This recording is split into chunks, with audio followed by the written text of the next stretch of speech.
If you earned just $10 a day and never took a break, it will take you 2.48 billion days. That is 6.8 million years of non-stop work.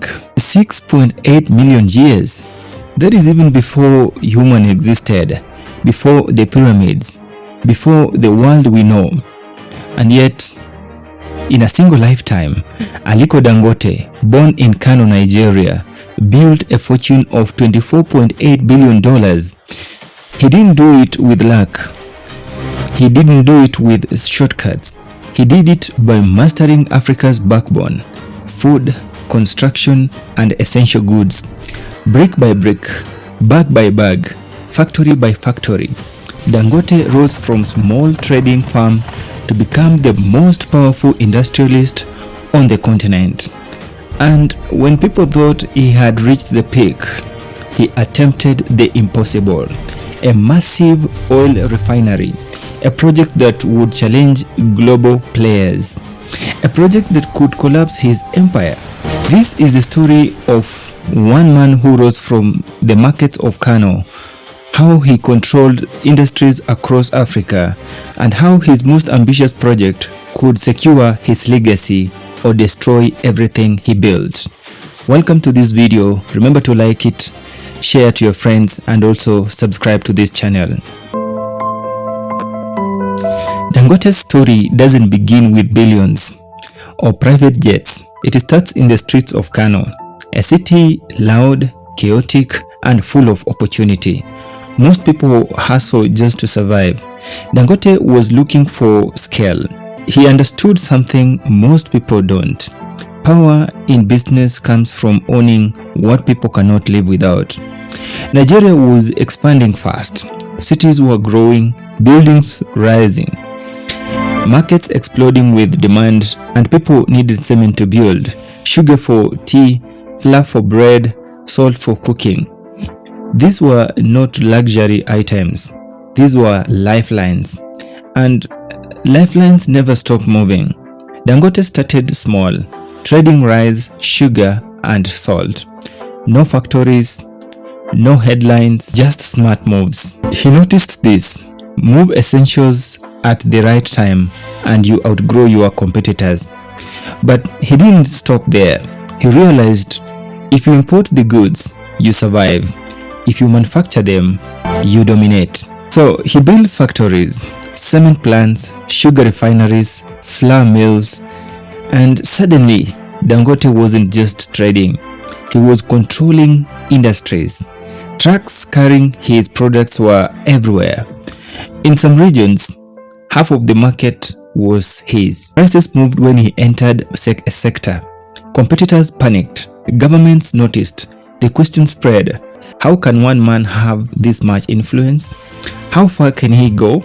Behind the booming industries, Dangote was already planning something bigger, something risky, something ambitious, something that could put his empire at risk.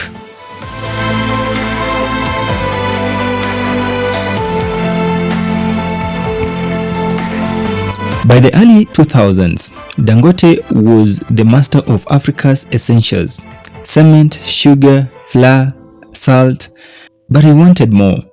He dreamt of refinery, a project worth billions of dollars, a project that could rival global energy giants. Dangote didn't just want to import oil. He wanted to refine it and supply it to the whole continent. Critics laughed. Experts warned him. Dangote hesitated. But Dangote saw the truth. Africa was paying billions to import fuel that could be made locally. If he succeeded, he would shift the balance of power in energy. Construction began. Massive machines arrived.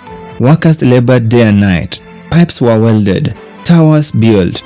The refinery rose like a concrete and steel giant. The risks were massive. Costs could spiral. Politics could interfere. Markets could crash. But Dangote was determined. Every decision calculated. Every risk weighed. This wasn't just about money. It was about legacy. proving an African entrepreneur could compete globally, building something that could last generations. The questions loomed: could one man's vision overcome the odds? Or would Africa's richest man finally meet a limit?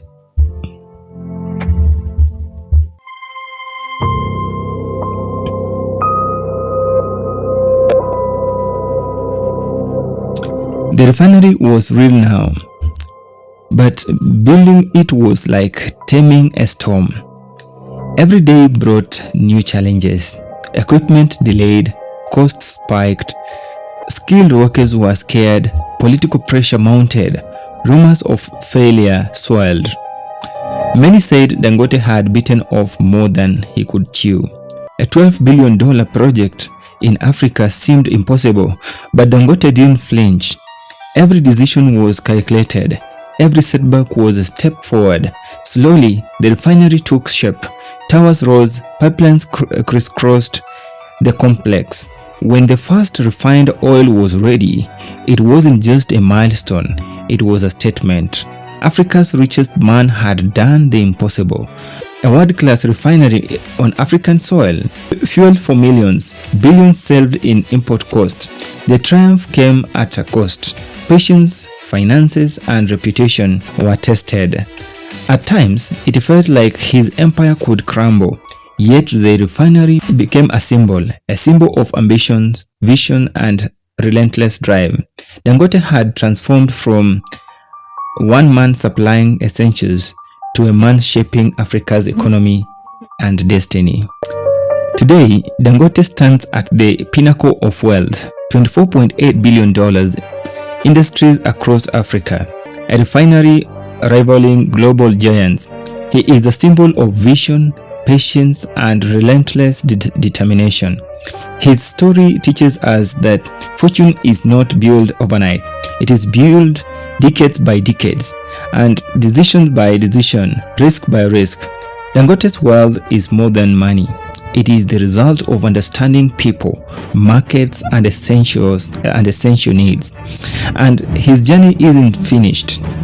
Africa is still growing. Cities are rising.